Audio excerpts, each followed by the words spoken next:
everybody.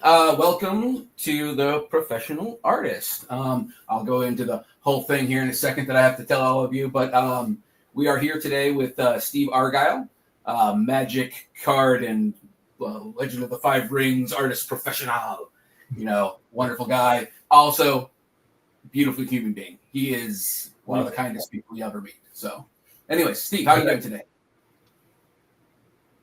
So hey everybody, how you doing? We were just chatting right before the show as to what we are going to be chatting about. So yeah.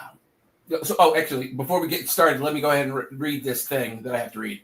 It is a statement. Okay, so welcome to the Professional Artist. I am Nigel, although I was previously Echo Chernik, and we are broadcasting live on the United Public Radio Network.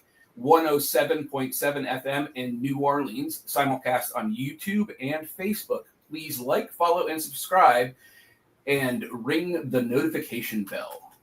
All right, that's the thing. Then I have something I can say at the end. Sorry, this is my first time doing this on my own. Echo is out today. She is under the weather. Mexico was awesome, but unkind on the trip back, apparently. So yes, so Steve, get sick. Yeah, right. Yeah, I know. Travel sickness.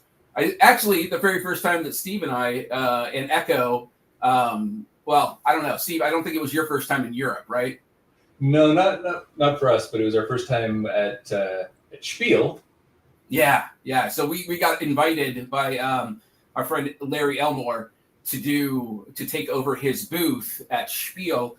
Which is or Spieltag, which is a gaming convention. This is a giant gaming convention in Essen, Germany, and it was a huge booth. It was like 30 feet across or something like that. And so I couldn't fill it myself, and so Steve and Echo agreed that they would come with me to go do this giant adventure in 2012 to Germany, and it was kind of awesome. It opened up a whole new world for me, at least. So of going to shows in Europe. Actually, now I live in Europe, so yeah. I got to stumble my way through with the one semester of German I took in high school and realized how useless that was.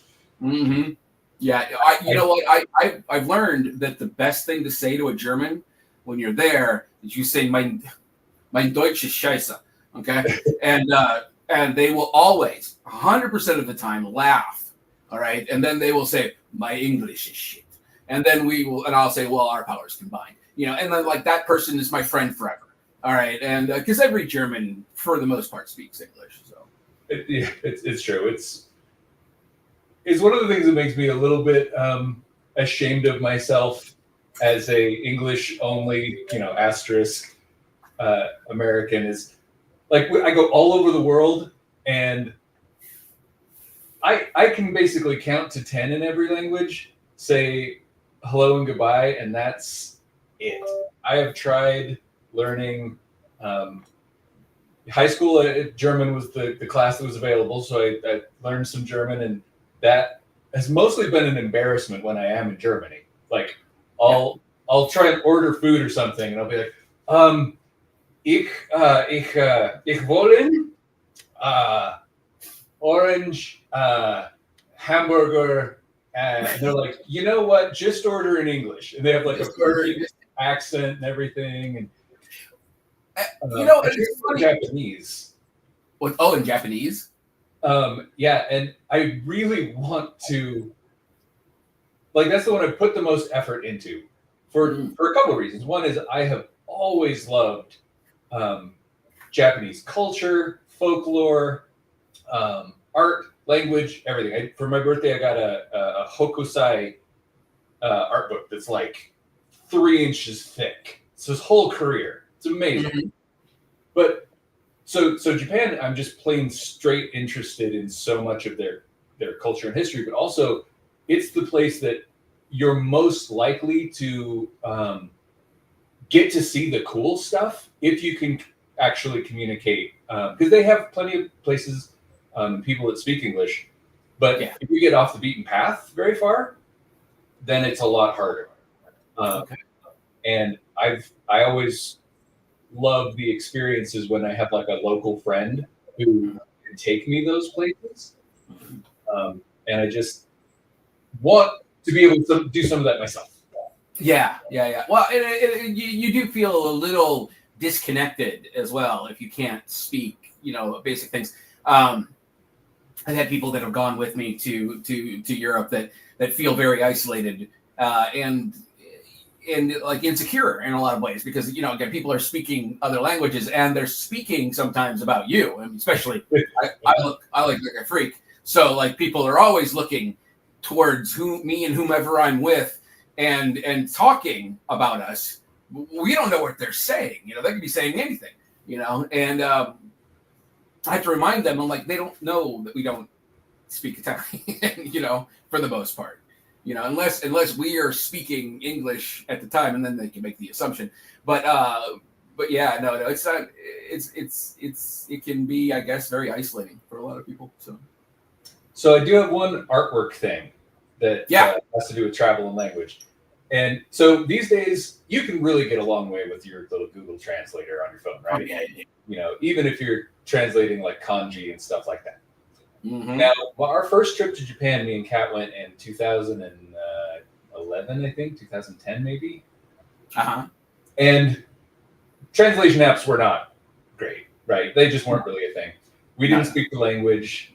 We did get off the beaten path a little bit. And I discovered one of the greatest ways of communicating that is unfortunately just kind of irrelevant now because it's so easy with the translate. I always have a sketchbook with me. And so we stopped into this little shop and we were looking around and this nice couple comes by and is trying to communicate with us. And I have questions about some of the things in there. And I don't know how to ask, and they don't speak English. I don't speak Japanese, so I just started like drawing in my sketchbook, right? Mm-hmm. And they understand because everyone understands pictures, right? And so they start kind of drawing, and we had like this whole conversation for like an hour, just sketching back and forth, and it was so awesome and amazing that like I started doing that intentionally, mm-hmm. And I started doing it in countries where like we did it in France, like where they spoke English just fine. Right. It's like, this is funner. Let's draw. It's like Pictionary, but I can't speak to you. Yeah. And I'm allowed to draw actually the thing. So there's that. I guess it's not like Pictionary at all. But that's one of the things that I found is that adults love art, but they need permission to do it, right? Mm-hmm. Like if you just said, "Hey, let's draw," people kind of, "I'm not an artist. I don't want to." Whereas, like, I have to communicate with you somehow. Like this first experience with this couple, at first they were kind of confounded and stuff, and they were like, "Okay, well, I guess this is how we have to do it." But by the end, they were having so much fun. It was such a good experience. And it's kind of what I realized in the moment was there's a lot of things that we don't do as adults because we're like afraid that we're not good at it or we're going to embarrass ourselves or that's a thing for kids or whatever. And we would enjoy it if we weren't so self-conscious. So it's almost like if you say, well, we have to do it. It's the only way we can get this adult thing done, then people can have fun again. Yeah, exactly. Well, and that was like, it kind of loops back to that idea that like people feeling isolated and stuff like that. It's all about being self-conscious about, your place within the universe and whatnot. And, there's a lot to learn about that. I mean, being an artist is the way that we expressed ourselves, because we were having sometimes a difficult time expressing ourselves in other ways. And so, like we just kind of obsessively became the thing that we were doing to like, cope, with reality for a long time. And so, I mean, art is therapy, and that's a very important thing to always remember is that, regardless of however you get into art or whatever you are doing, art is art art will always be therapy, regardless whether you want it to be or not. Yeah, art is good for you. It makes your life better. I often, when people ask, I often will equate it to like exercise, right? Physical exercise. It does not matter how good you are at it. It does not matter if you're going to go professional and make money at it. It doesn't matter how long you can commit to it. None of that stuff matters. What matters is that you engage in that process, because it doesn't. Everything else is just like a multiplier of your efforts, right? If you do a little bit of art every day, it's going to make you better, and it doesn't matter what the output is. Yeah, right? You're going to grow as a person. You're going to process some of your ideas and feelings. You're going to learn to observe, which I feel like you can't overstate the power of observation. And as an artist, that's your primary skill. The first thing that you learn, the first and the most important one, is you just learn to observe reality as it is. For artists out there, you probably have heard you need to draw what you see and not what you know, or you need to unlearn what you know. Like, there's a whole lot of phrases that basically mean you need to stop thinking that you already know this stuff.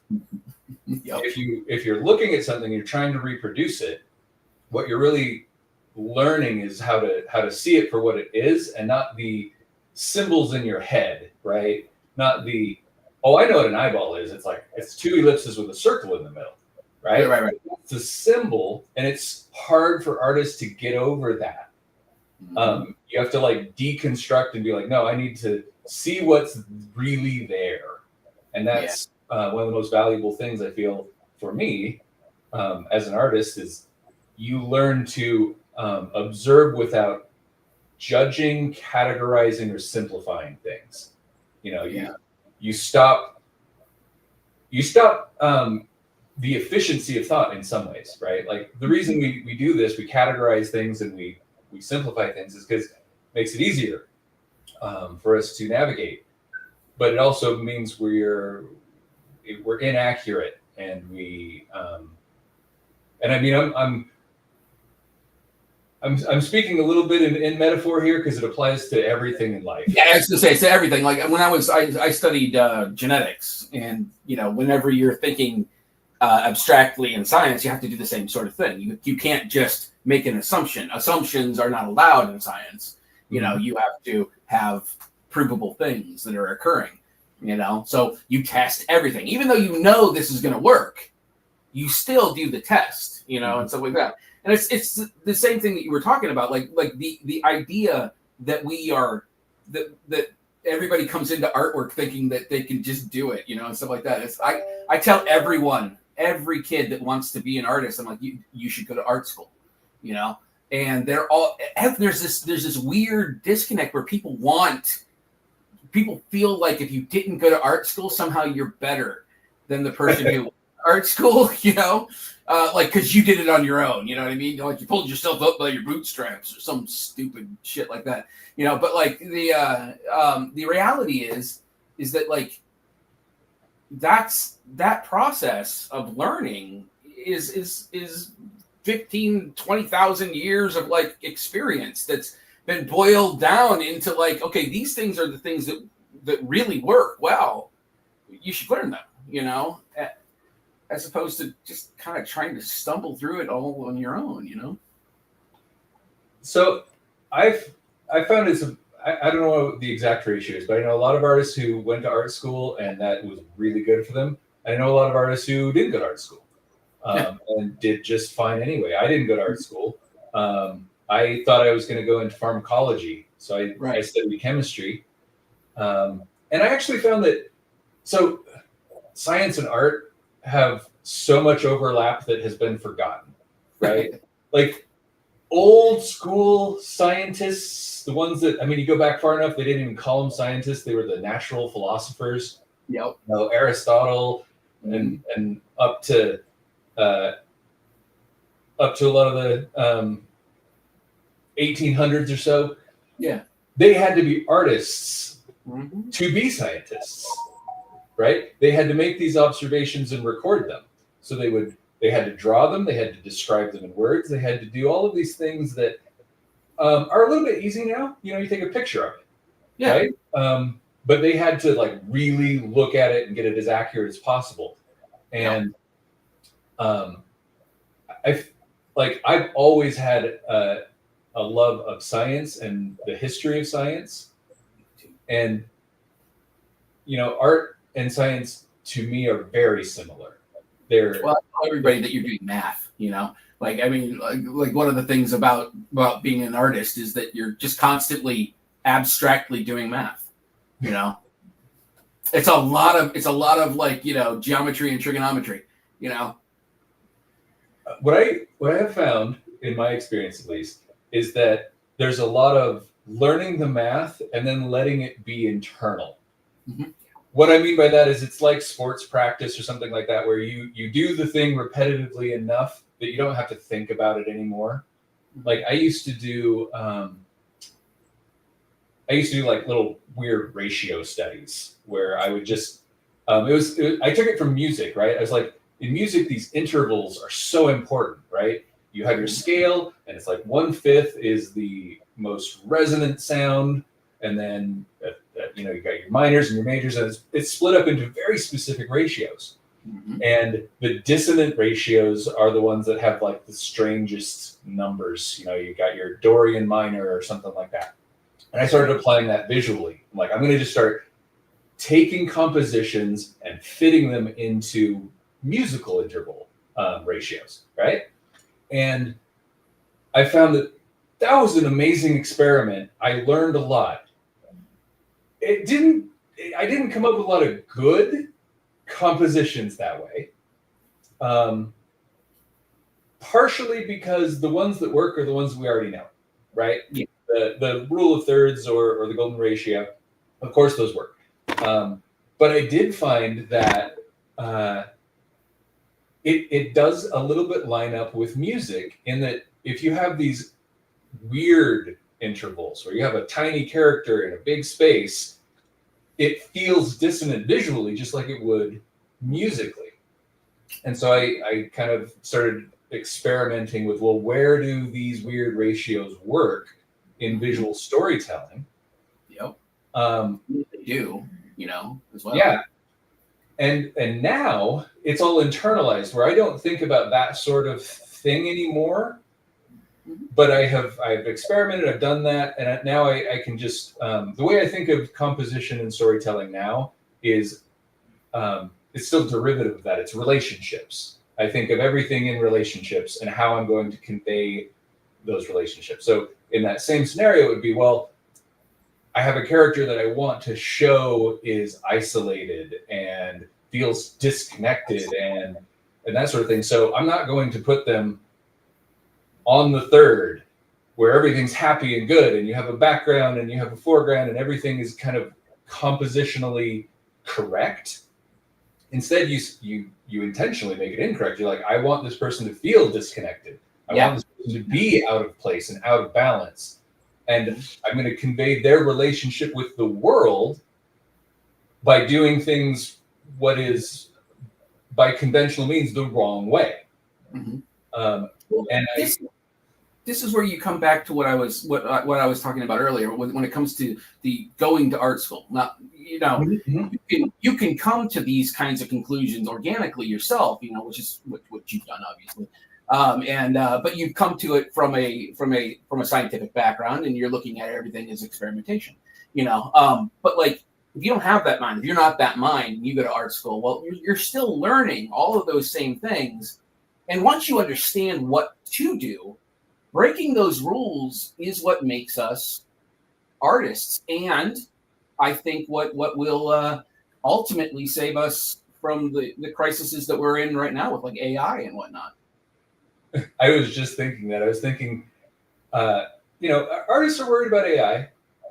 And so rightfully so. There's just, I mean, we could do hours on AI, so we probably shouldn't. But right. We already have, you know. So. But like that's one of the first things that I noticed, even as it's getting better and better at rendering realistically, remembering how many fingers a person has, that sort of thing. Right. There's still a because it's so predictive, right? It's trying to find kind of the most common thing that fits all of the prompt parameters. There's a boringness to it that I'm not sure they're ever going to be able to get away from, because it's most things follow the rules and it's doing what most things would do. That's just kind of how the machine process works. And so from a thumbnail, I feel like I can tell immediately if something's AI or not, even if it's a tiny little thumbnail, because there's a preciseness to the composition that makes it lifeless. Yeah. If that makes sense. Yeah. It's kind of like back in the day whenever people were utilizing Poser to do their poses and whatnot. There's something intrinsically good about doing a gesture drawing. You know what I mean? It creates these senses of motion, these ideas of like, if you don't know what a gesture drawing is, it's where you quickly attempt to put down a pose or a positioning of like a person or an object that is in motion that allows it to convey sort of a sense of motion that goes into it. And back in the day, people were just setting up like little like armature things in a computer, and then like, but when you do that, everything looks very constipated. It looks very, like it looks posed, you know, and stuff like that. And so like those kinds of things, I feel are like the beginning of what we're talking about, you know? Yeah. And so one of the things that I feel like artists should do, I try and remember to do, is to use your reference, use all the various tools at your disposal, and then kind of throw them away. And by that, what I mean is, the way that I learned, so I didn't go to art school, but I learned a lot from artists who went to art school and who teach at art schools. And so I kind of came late to the party. Yeah. But at the illustration masterclass, which I did like 2010, and then the next few years, it was populated by. Who was the teacher for that? So it was a workshop where there was about 90 students and then 15 or so teachers. Oh, okay. And these, teacher is almost like demeaning when you talk about these people. So it's Boris Vallejo, Julie Bell, Ian McCabe, Dan Dos Santos, Donato Giancola, Rebecca Gay, like an all-star cast of the greatest living fantasy artists, right? They did this every year with students to where it was basically 1-to-8 or so ratio, right? So a lot of hands-on. It was a solid week. We lived in dorms. It was a concentrated week of art. And I mean, these guys know their stuff so very much. So I feel like I got a lot of that academic experience just concentrated, and it was absolutely invaluable. Well, that is an academic experience, you know. Like, I mean, I think that there's also maybe a connection to anytime that you're learning something about the process of doing artwork. That is the academic setting. You don't have to go to college for it. You know what I mean? Like, you know, college is a great avenue to do that, but it's not the only way, you know? Yeah. Because I mean, we live in America. We don't really get to go to college every time, you know. It's expensive, you know? Yeah. So one of the things that I learned there was how they use reference and how they how their process works. And I found it really interesting because it's not what I had thought was intuitive and not what I see a lot of artists doing, which is to say that like we would do a photo shoot, right? And it was all artists taking pictures of artists, which actually artists can be real expressive because we're just like, yeah, we know what this is about. We don't give a shit. We're going to overact and we're not self-conscious. We know what this is for. So, artists are actually pretty good models. So we would do our photo shoots, and then we would gather our reference. If we're doing dragons, you get your pictures of crocodiles or whatever. Yeah. And then Ian McCaig throws in this extra curveball, which I love and I use to this day, which is you get reference that has nothing to do with what you're doing. You say, okay, I want to do a dragon. Cool. So what does a dragon have? It has wings. It has fangs. It has forelegs. It has horns. List off the things that it has. And then you basically do like a random word generator kind of thing. And you're just like, find some random crap and then plug them into those attributes. So you're like, okay, so baseball, shoes. He would actually just look around the room to get his random stuff. But I would usually just go to like a random word generator. And then you plug one to the other, right? So you're like, wings has to be baseball. Okay. Horns has to be shoes. Okay. And so you have to break them down further into what elements you can make work with each other. So you go, okay, well, baseball has those cool little stitches. What if that's something I incorporated into the wings? What if part of the shape where it kind of recurves on itself, maybe that's part of the wings. And so you have to creatively start thinking of these weird ways to fit square pegs and round holes, right? Yeah. So then what we do with the reference is you draw your photo reference, you do sketches. You do some sketches, again, of your kind of chosen reference, your crocodile skin or whatever. And then you do some sketches of your random crap, right? You do a little, bulldozer, and you just, okay, cool. You have done your sketches, which is the part most people skip, right? It's the part I would always skip. What I would do, and what most people do, is you draw your photo reference, and then you paint it, right?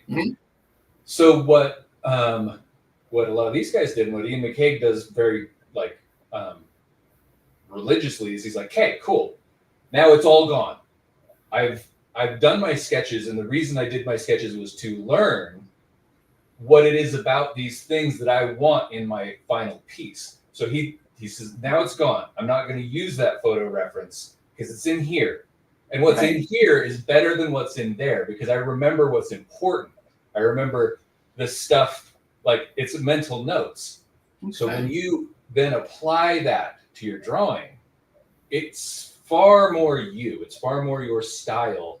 And you don't get hung up on the trappings of your photo reference, right? You see it all the time where something looks a little stale, stiff, stilted, or it doesn't match other things because you've got photo reference for your figure, but you don't have it for your environment, something like that. Like, it just gets rid of all that.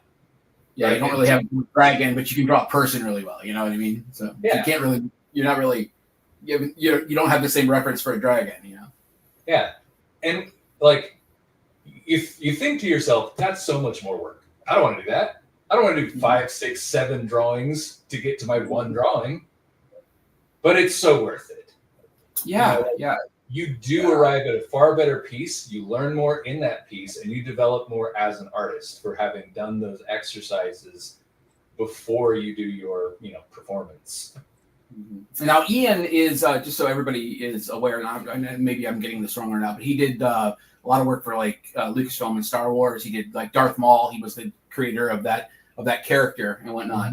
So yeah, we are talking about the same person. He one of the things that I've noticed about artists and styles is that we all have certain math that we do in our and like everybody's got their own kind of math, and some of us will overlap real well. You know what I mean? Usually it's based on things that are like your influences and stuff like that.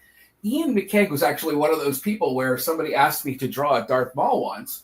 And so I sat down with the basic idea of Darth Maul and I drew it out, and it happened so fast, like it was just like I was boom and I was done, and it turns out that like those curves inside of like the tattoo work and whatnot are really similar to what I've always done.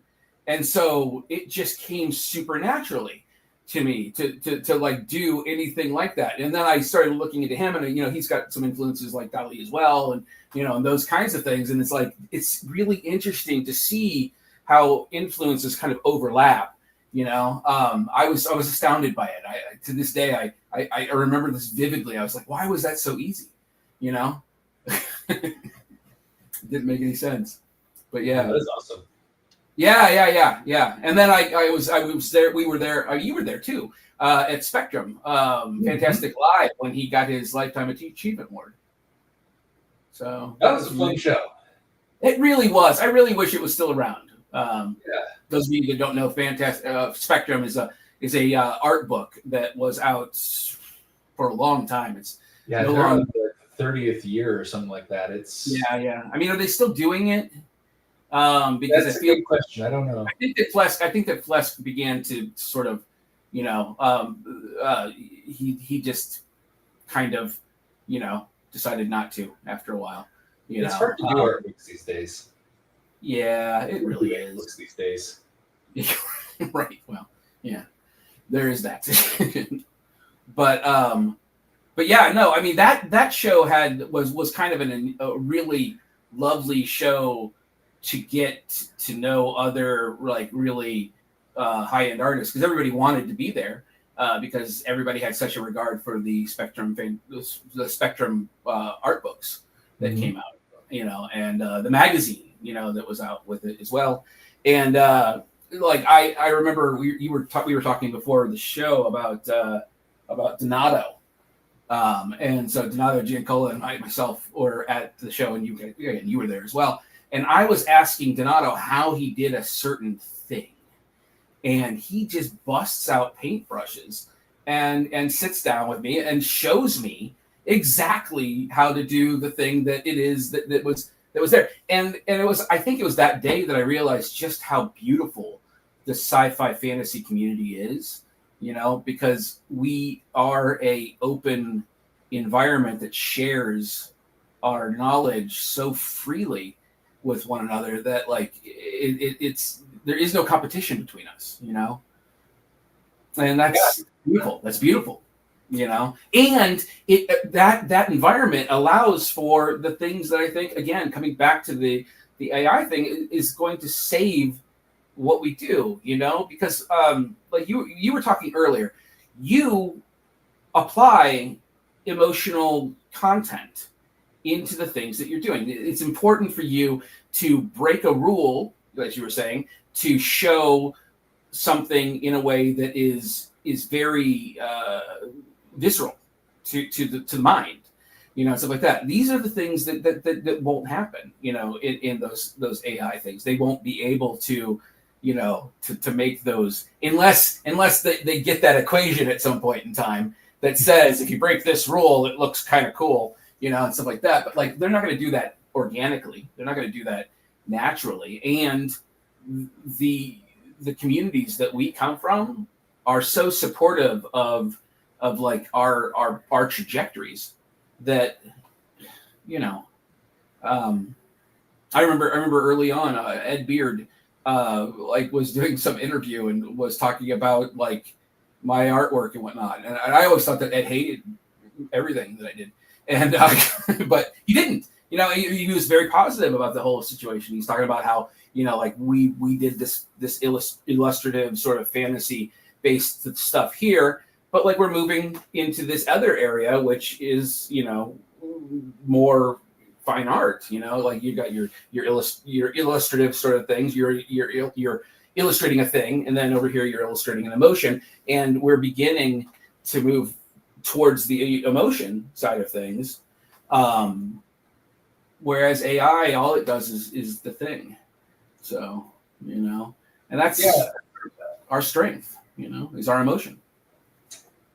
So one of the comparisons that I thought was interesting was Brandon Sanderson was talking about the human component that'll just never be an AI because it's not a human.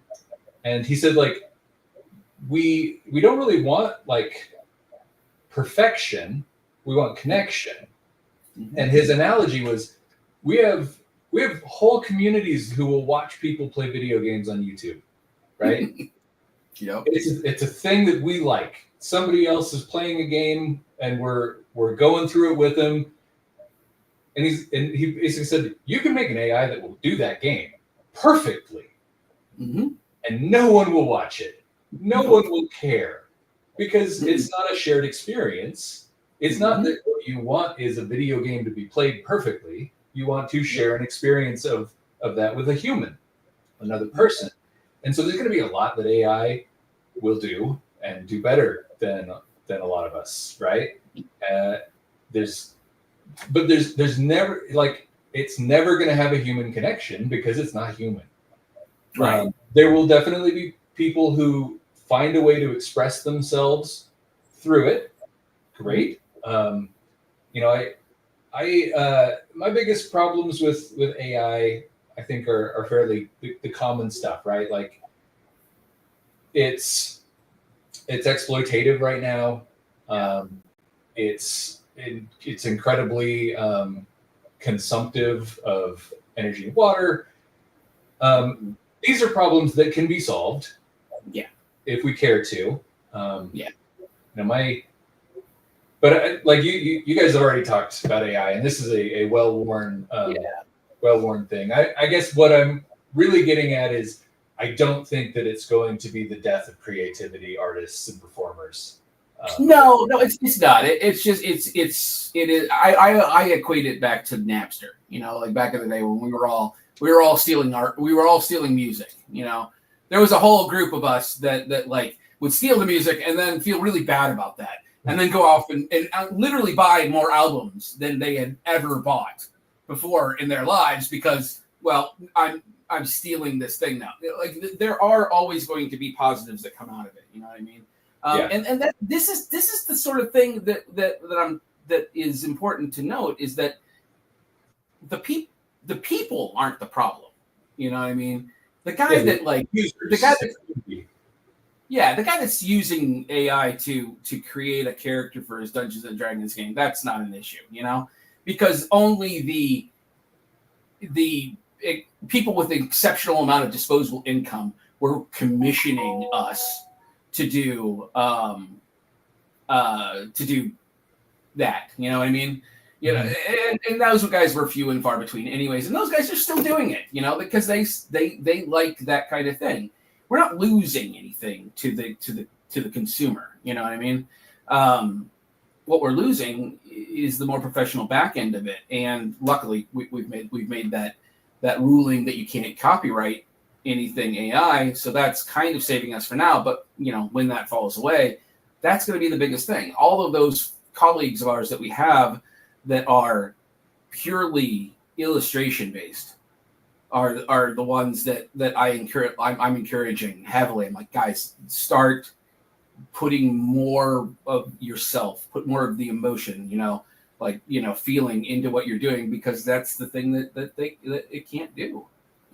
It can't do. That is terrible grammar. All right. Anyways, yeah. But anyways, you were saying. I could rant about AI all day, but I feel like it's something that it's probably been discussed plenty. Yeah. So I have a Donato story. Oh yes. So, and this speaks to what you were saying, is like, it's the fantasy and science fiction art community are such good people. Like, with very rare exception, I've found that they're very giving, very open, very they understand. You know, we get each other, because every artist has imposter syndrome. None of us feel like we deserve to be here, kind of thing. Like, oh yeah, Donato and Howard Lyon and all these guys, they deserve to be here because they work hard and they do amazing work. And I kind of just lucked into this, you know, and I'm stumbling my way through and I don't know what I'm doing, right? I feel like that's a fairly universal feeling. Yeah. And I think it's part of how they get there. How we all get there is you never feel like you're quite there, so you keep working at it. Mhm.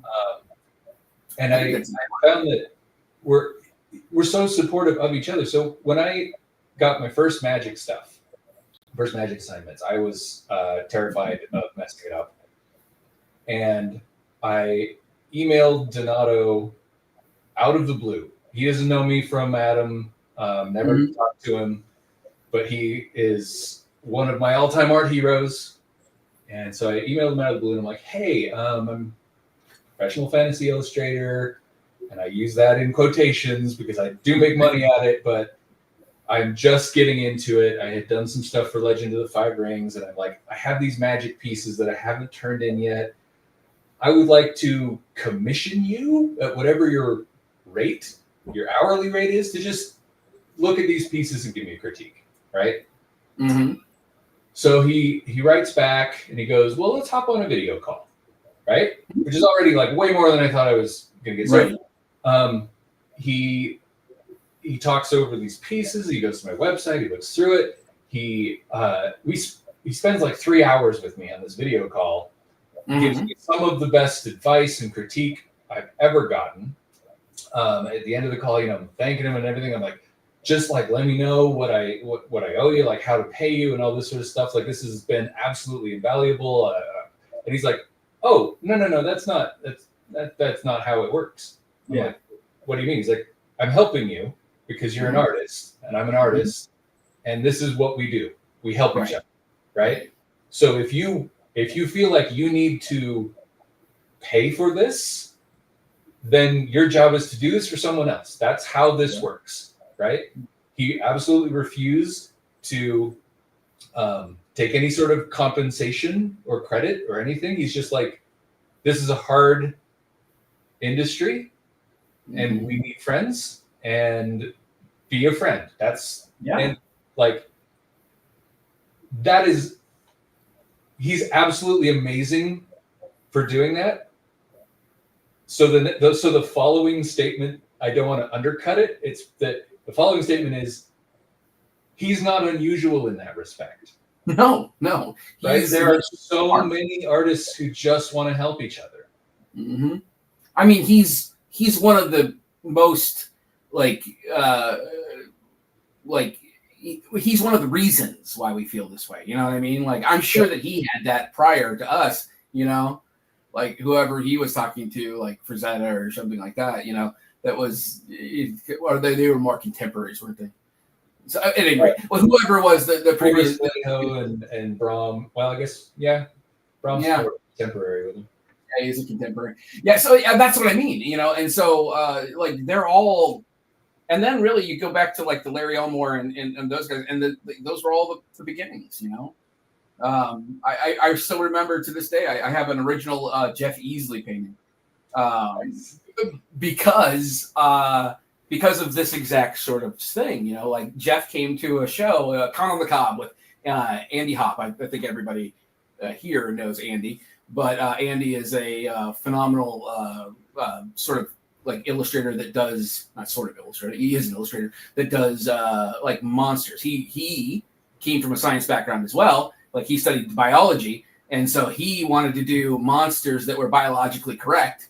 And that's kind of led to, ironically, it kind of led to him doing this thing called like Oddworld. No. Well, it's basically it's like this futuristic post-apocalyptic thing where like there are super evolved Twinkies and things like that. So I mean, it's a very strange sort of thing. But again, he still applies this kind of realism in the like biological structure of things to like, to everything that he does. Brilliant guy, good friend of mine. So, oh my God, who was I? How did I start this conversation? The whole community of people being helpful to each other, and So at any rate, so I built my entire portfolio at Andy's house, and like Andy's the one that actually convinced me that I wasn't an illustrator. I was drawing a dragon, And then he's like, okay, draw me a dragon. And I was like, all right, cool. And so I started this dragon, but it kind of converted into this pirate that was sliding down from like a crow's nest and whatnot. And he was pulling this sword out, and there was these hash marks on the thing and whatnot. And at the end of it, I'm like, here you go. And he goes, that's not a dragon. And I said, yeah, but. And then I went to describe what it was that I had been thinking as I created this piece. And he's like, listen, I like it. It's really cool. And I love all the thought that went into it. But if I had hired you to draw me a dragon, I would have fired you. You know? And I was like, maybe I'm not an illustrator, you know?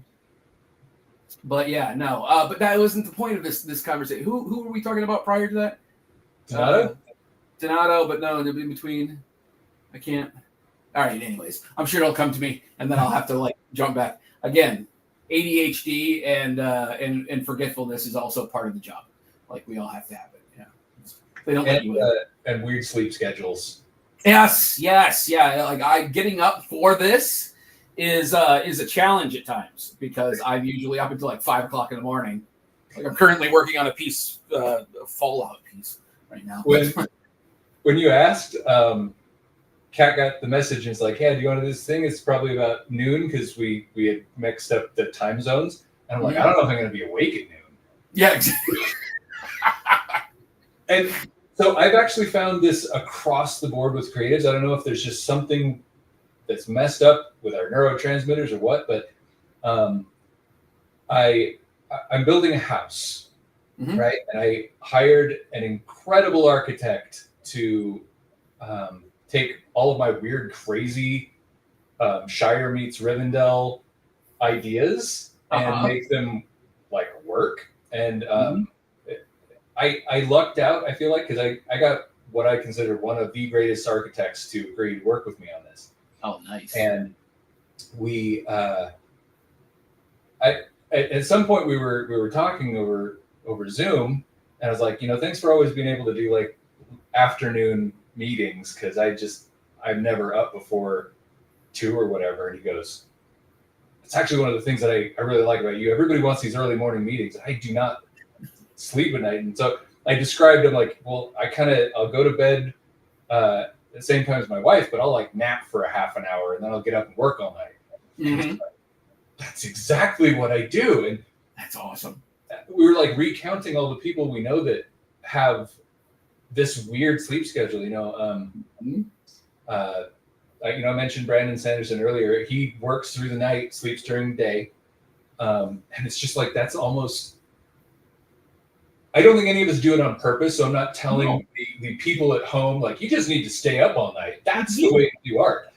If you can sleep during the night, do it, like that's probably lovely.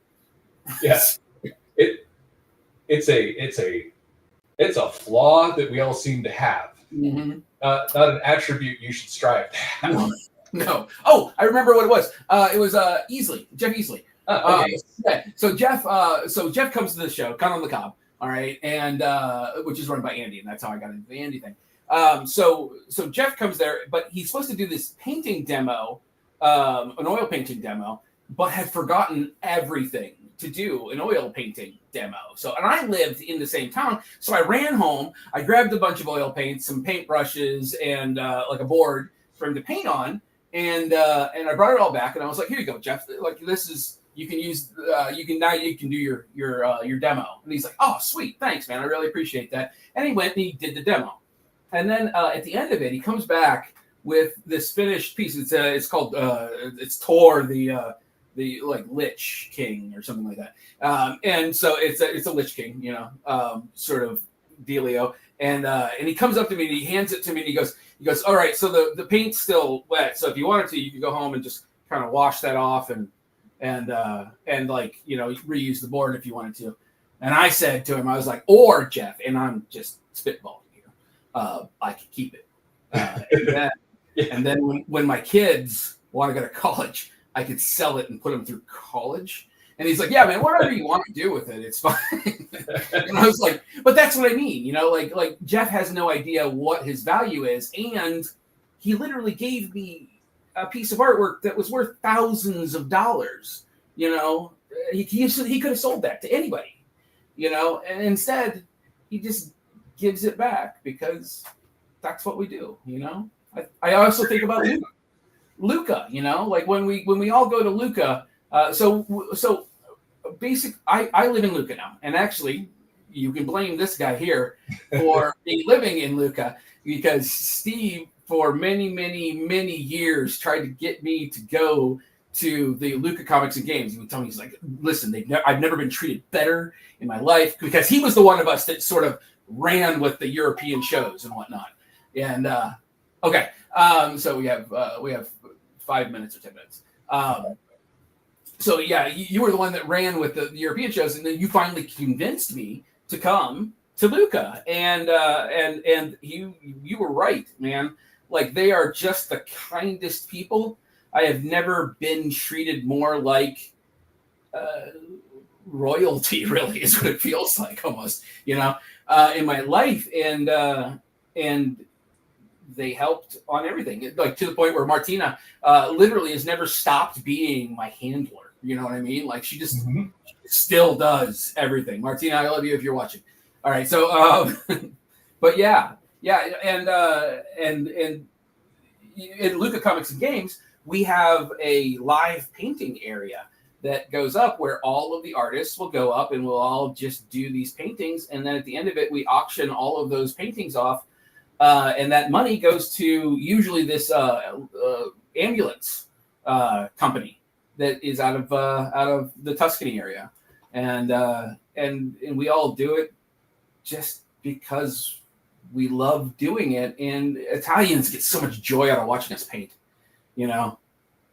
It's yeah. I almost feel like it's selfish on our end. You know what I mean? I do too, because for me, it's always that, like, I'm standing here painting, and I don't consider myself a painter when it comes to like oil paints and stuff like that. I'm learning, I'm trying, and I love doing it. But I'm standing next to some of the greatest painters in the world, and it's almost like I'm putting brushstrokes down so that I can watch other people and not look like that's what I'm doing. And there's some people that I've managed to get to know that I don't think there's any other way you would have done it. Like Michael Whalen, for example, right? Yeah. He's retired for the most part, Mm-hmm. And he has been for a while, with a few exceptions. But he came to Luca, and we got to know him and his wife almost separately, right? So my wife, Kat, she's the social one, right? She knows everybody. She helps everybody. Everybody knows her and loves her. And so she was helping Michael's wife get everything set up, and they became friends. And I didn't even really know that.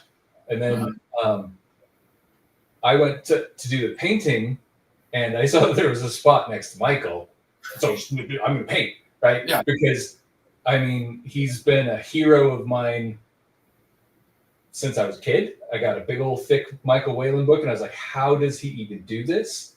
Mm-hmm. I first met him at Spectrum Live, where, like, there's those weird experiences where you're like, this shouldn't be a big deal, really, but it so is. I was not in my booth, right? Mm-hmm. I was talking to someone else. Yeah. And I was just a couple booths down, and I saw him walk up, and I wasn't there, and I was like, oh, I really want to meet him. I want to go over and talk to him and stuff like that. And I saw him point to one of my pieces and say something, and then wander off before I could get there. So I come over and I'm like, what did he say? What did he say? And he said some nice things about my blood braid elf painting. Right. And yeah. No. Sorry. I'm gonna have to cut everybody short. I have like 30 seconds left. But no. But you're absolutely right. Again, kindness, is really the key that comes back down to it. Like every last one of us. So if you're looking to get into art in any way, shape, or form, you could not, in my opinion, and maybe yours as well, you couldn't pick a better community to grow up in. I feel blessed every day just to have this connection with all of you guys, you included. Steve. Like seriously, you are one of the nicest people that I have ever had the pleasure of becoming friends with. So, well, thank you. Thank you. Absolutely. So thank you guys all for joining us today for The Professional Artist. Steve, thank you for joining us as well. Thanks for inviting me. This is awesome. Yeah. We'll have to do it again. So, all right. And I have a closing statement. So thank you for joining me. I am not Echo Chernik, but I am Nigel Sod. And you've been listening to The Professional Artist live on United Public Radio, 107.7 FM in New Orleans. All right, guys. Thank you all so much, and goodbye. Thanks, guys.